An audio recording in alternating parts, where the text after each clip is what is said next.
12월 14일 말씀 역대하 16장. 그러나 아사왕 36년에 이스라엘 왕 바하사가 쳐들어왔다. 그는 라마에 요새를 짓고 이스라엘과 유다 사이의 국경을 폐쇄하여 유다 왕 아사가 드나들지 못하게 함으로써 전쟁을 시작했다. 아사는 하나님의 성전과 왕궁의 보물 보관소에 있던 은과 금을 다 꺼내서 다마스쿠스에 있던 아람 왕 벤하닷에게 보내며 메시지를 전했다. 나의 아버지와 당신의 아버지가 조약을 맺은 것처럼 우리도 조약을 맺읍시다. 내가 이 은, 금, 예물로 성의를 표하니 부디 이스라엘 왕 바하사에게 맞은 조약을 깨뜨려 그가 더 이상 나와 싸우지 못하게 해주십시오. 벤하닷은 아사 왕과 뜻을 같이하여 이스라엘 성읍들로 군대를 보냈다. 그들은 이온과 단과 아벨마임과 곡식을 쌓아두는 납달리의 모든 성읍을 약탈했다. 이 보고를 받은 바하사는 라마의 요새를 짓던 일을 멈추었다. 그러자 아사 왕은 유다 백성에게 명령하여 바하사가 라마 요새를 건축할 때 쓰던 목재와 석재를 실어오게 했다. 그것으로 게바와 미스바의 요새를 건축했다. 그 후에 선견자 하나니가 유다 왕 아사에게 와서 말했다. 왕께서 아람 왕에게 도움을 구하고 하나님께 도움을 구하지 아니하셨으니 이제 왕께서는 아람 왕의 군대에 맞서 승리할 기회를 잃어버렸습니다. 에티오피아와 리비아 사람이 왕을 완전히 압도하는 전차와 기병의 우세한 병력으로 왕을 치러 오지 않았습니까? 하지만 왕께서 하나님께 도움을 구함으로 그분이 왕께 승리를 주셨습니다. 하나님께서는 항상 깨어 있어서 그분을 온전히 의지하는 사람들을 찾으십니다. 하나님이 도움을 받을 수 있는데도 왕께서는 어리석게 인간의 도움을 구했습니다. 이제 왕께서 공경에 처하게 되었으니 앞으로는 이 땅의 전쟁이 끊이지 않을 것입니다. 아사는 그 말에 몹시 화가 나서 하나니를 감옥에 가두어 버렸다. 그때 그는 백성을 학대하기도 했다. 아사에 대한 기록은 유다 왕 연대기에 남아있다. 아사는 왕이 된 지 39년이 되던 해에 발에 균이 감염되어 중병이 들었다. 그는 하나님께 도움을 구하지 않고 대신에 의사들을 찾았다. 그러다 왕이 된 지 41년이 되던 해에 죽었다. 사람들은 그를 그 자신을 위해 다이성에 마련해둔 웅장한 무덤에 묻었다. 그들은 향기로운 기름과 향료가 가득한 지하실에서 그를 안장하고 큰 모닥불을 피워 그를 기념했다.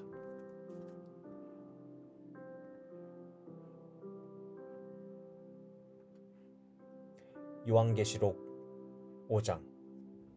나는 보좌에 앉아 계신 분의 오른손에 두루마리가 있는 것을 보았습니다. 그것은 안팎으로 글이 적혀 있었고 7개 인으로 봉해져 있었습니다. 나는 또 힘센 천사가 천둥과 같은 음성으로 이렇게 외치는 것을 보았습니다. 저 두루마리를 펼 수 있는 자, 저 봉인을 뜯을 수 있는 자 누구 없는가? 아무도 없었습니다. 하늘에도 땅에도 땅 밑에도 그 두루마리를 펴서 읽을 수 있는 자가 아무도 없었습니다.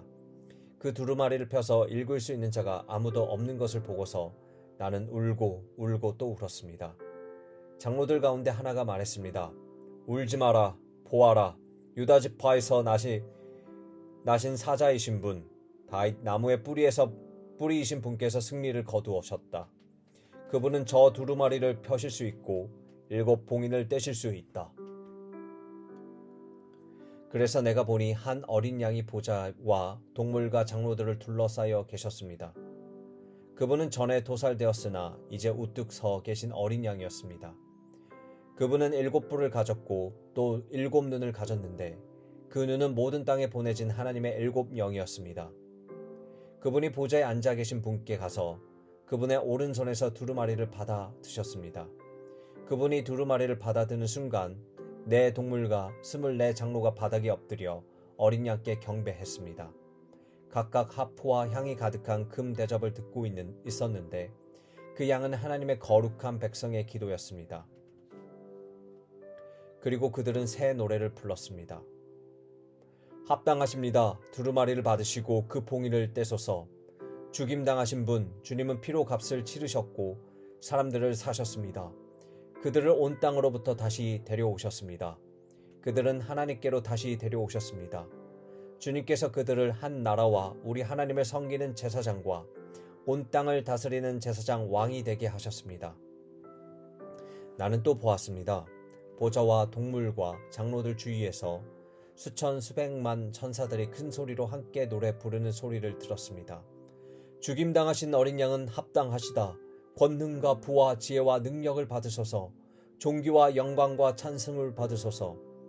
그리고 나는 하늘과 땅 밑과 바다의 모든 창조물이 모든 것의 모든 목소리가 다 함께 한 목소리로 노래하는 소리를 들었습니다. 보좌에 앉아 계신 분께 그 어린 양께 찬양과 존귀와 영광과 권능이 영원 무궁토록. 내 동물은 오 그렇습니다 하고 소리쳤고 장로들은 무릎 꿇어 경배했습니다.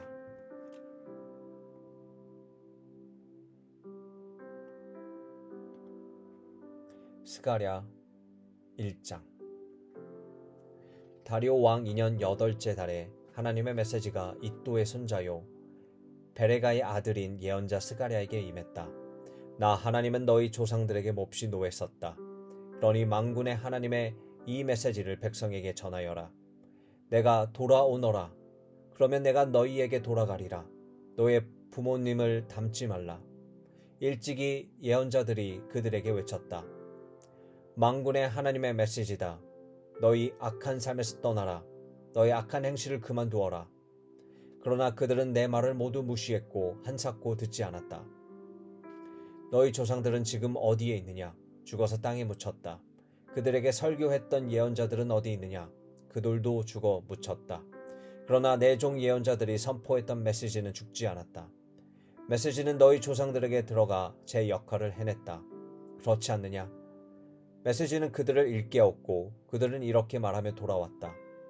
그분은 말씀하신 대로 아주 분명하게 행하셨습니다. 우리는 빠져나갈 수 없었습니다.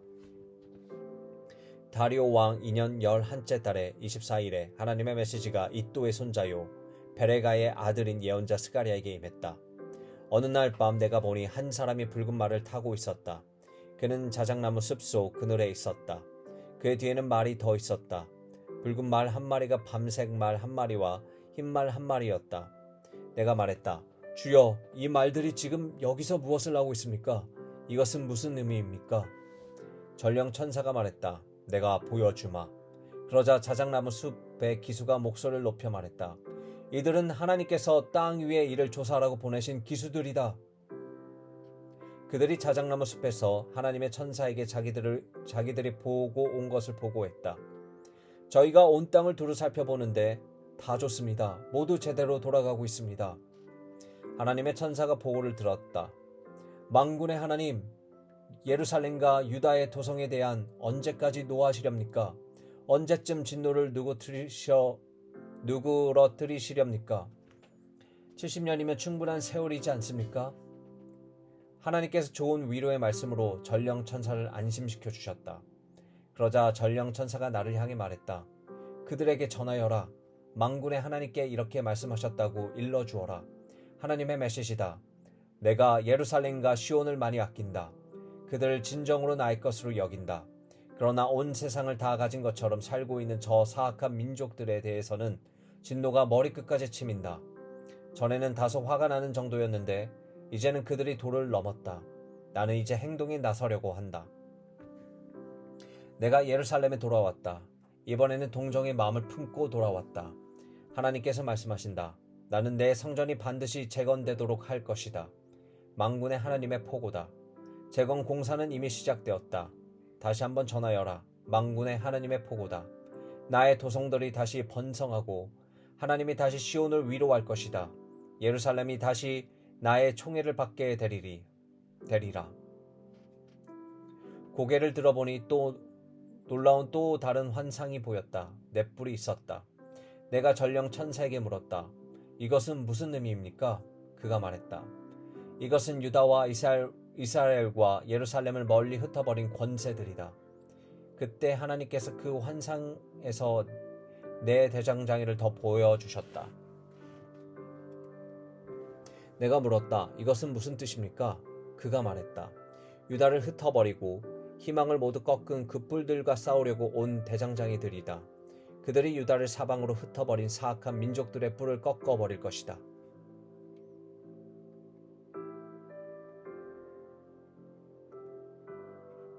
요한복음 4장.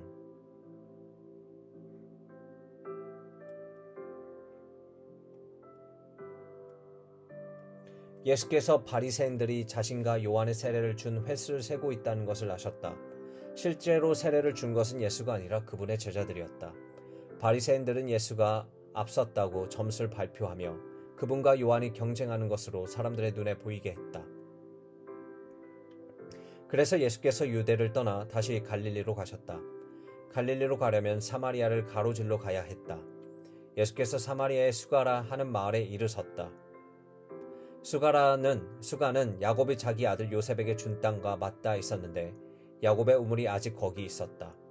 여행으로 지친 예수께서 우물가에 앉으셨다. 때는 정오 무렵이었다. 한 사마리아 여자가 물을 길르러 나왔다. 예수께서 그 여자에게 말씀하셨다. 나에게 물 한 모금만 줄 수 있겠느냐? 제자들이 점심거리를 사러 마을에 가고 없었다. 사마리아 여자가 당황히 하며 물었다. 당신은 유대인이면서 어떻게 사마리아 여자인 나에게 물을 달라고 하십니까? 당시의 유대인들은 사마리아 사람들과 절대로 말을 나누려 하지 않았다. 예수께서 대답하셨다. 내가 하나님의 후하심을 알고 내가 누구인지 알았더라면 내게 마실 물을 달라고 했을 것이고 나는 내게 시원한 생수를 주었을 것이다. 그러자 여자가 말했다. 선생님께서는 물 깃는 두레박도 없고 또 이 우물은 깊습니다. 그런데 어떻게 생수를 주시겠다는 말입니까? 선생님이 우리 조상 야곱보다 더 뛰어난 분이라는 말입니까? 그는 이 우물을 파서 자신은 물론이고 자기 아들들과 가축들까지 이 물에서 마시게 했고 우리에게 물려주기까지 했습니다. 예수께서 말씀하셨다. 이 물을 마시는 사람은 누구나 다시 목마를 것이다. 그러나 내가 주는 물을 마시는 사람은 다시 목마르지 않을 것이다. 내가 주는 물은 그 사람 속에 솟구쳐 오르는 영원한 생명의 샘이 될 것이다. 여자가 말했다. 선생님, 내게 그 물을 주셔서 내가 다시는 목마르지 않게 해주시고 이 물을 다시 찾는 일이 없게 해주십시오. 예수께서 말씀하셨다. 가서 내 남편을 불러서 다시 오너라. 나는 남편이 없습니다. 하고 여자가 대답했다. 남편이 없다고 한 내 말이 맞다. 너는 남편이 5이나 있었고 지금 함께하는 사는 남자도 내 남편이 아니다. 그러니 내 말이 맞다. 이제 보니 선생님은 예언자이십니다. 그렇다면 이것을 좀 말해 주십시오. 우리 조상들은 이 산에서 하나님께 예배드렸습니다. 하지만 선생님 같은 유대인들은 예루살렘이 유일한 예배 장소라고 주장합니다. 그렇지요? 여자여, 내 말을 믿어라. 너희 사마리아 사람들이 이 산도 아니고 예루살렘도 아닌 곳에서 아버지께 예배드릴 때가 온다. 너희는 어둠 속에서 확신 없는 예배를 드리지만 우리 유대인들은 밝은 대낮에 확신에 가득 찬 예배를 드린다. 하나님의 구원의 길은 유대인들을 통해 열린다. 그러나 너희가 어떤 이름으로 불리고 어디서 예배 드리는지는 중요하지 않게 될 때가 온다. 사실은 그때가 이미 왔다. 하나님 앞에서 중요한 것은 너희가 어떤 사람이며 어떻게 사느냐 하는 것이다. 너희가 드린 예배는 너희 영으로 진리를 추구하는 예배여야 한다. 아버지께서는 바로 그런 사람, 곧 그분 앞에 단순하고 정직하게 있는 모습 그대로 예배드리는 사람들을 찾으신다. 하나님은 순전한 존재, 그 자체, 그 영이시다. 그러므로 하나님께 예배드리는 사람, 자신의 존재와 자신의 영과 자신의 참된 마음으로 예배드려야 한다. 여자가 말했다. 그것은 잘 모르겠습니다만 메시아가 오신다는 것은 압니다. 그분이 오시면 이 모든 것의 전말을 알게 되겠지요. 예수께서 말씀하셨다. 내가 바로 그다. 너는 더 이상 기다리거나 찾지 않아도 된다. 바로 그때 제자들이 돌아왔다. 제자들은 크게 놀랐다. 예수께서 그런 여자와 이야기를 나누리라고는 생각하지 못했기 때문이다. 제자들 가운데 아무도 자신의 생각을 말하지 않았지만 그들의 얼굴에 다 드러나 있었다. 여자는 눈치를 채고 자리를 떴다. 어찌나 당황했던지 물동이까지 두고 갔다. 여자는 마을로 돌아가서 사람들에게 말했다.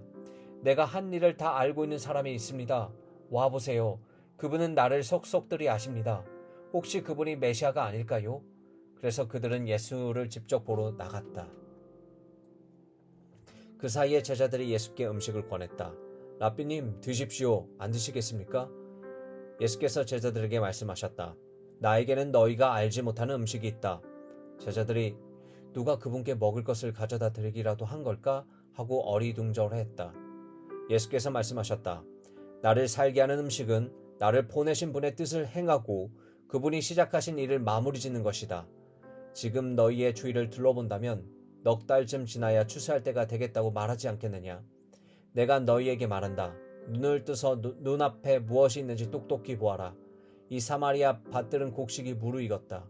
추수할 때가 된 것이다. 추수하는 사람은 기다리는 법이 없다. 그는 자기 삭슬 받고 영원한 생명을 위해 무르익은 곡식을 거두어 들인다. 이제 씨 뿌리는 사람과 추수하는 사람이 서로 어깨동무를 하고 기뻐하게 되었구나. 한 사람의 씨를 뿌리고 다른 사람은 거두어 들인다는 말이 과연 맞는 말이다. 나는 너희가 일구지 않은 밭으로 너희를 보내 추수하게 했다. 너희는 손가락 하나 보탠 것이 없이 다른 사람이 오랫동안 힘써 일궈 놓은 밭에 걸어 들어간 것이다. 말에서 온 많은 사마리아 사람들이 예수께 자신의 삶을 맡겼다. 그분은 내가 한 일을 다 아십니다. 나를 속속들이 아십니다. 라고 말한 이 여자의 증언 때문이었다. 그들은 예수께 좀 더 머물러 주시기를 청했고 예수께서는 이틀 더 머무셨다. 더 많은 사람들이 예수의 말씀을 듣고 자신의 삶을 그분께 의탁했다. 사람들이 여자에 대해 말했다. 이제 우리는 당신의 말 때문에 믿는 것이 아니요 우리가 직접 듣고 확실히 알게 되었소. 그분은 세상의 구주이십니다. 이틀 후에 예수께서 갈릴리로 떠나셨다. 예수께서는 예언자가 자기가 자란 곳에서는 존경받지 못한다는 것을 경험으로 잘 알고 계셨다. 예수께서 갈릴리에 도착하셨을 때 갈릴리 사람들이 그분을 반겼다. 그러나 그것은 그들이 유월절 기간 동안 예수께서 예루살렘에서 행하신 일에 감동을 받았기 때문이지 그분이 누구시며 장차 무슨 일을 하시려는지 정말로 알았기 때문은 아니었다. 예수께서 전에 물로 포도주를 만드셨던 갈릴리 가나로 다시 가셨다. 한편 가버나움에 왕실 관리 한 사람이 있었는데 그의 아들이 병을 앓고 있었다. 그는 예수께서 유대를 떠나 갈릴리로 오셨다는 소식을 듣고서 그분을 찾아가 가버나움으로 내려가서 죽기 직면에 있는 자기 아들을 고쳐달라고 그분께 간절히 청했다. 예수께서 그의 말을 피하시며 이렇게 말씀하셨다.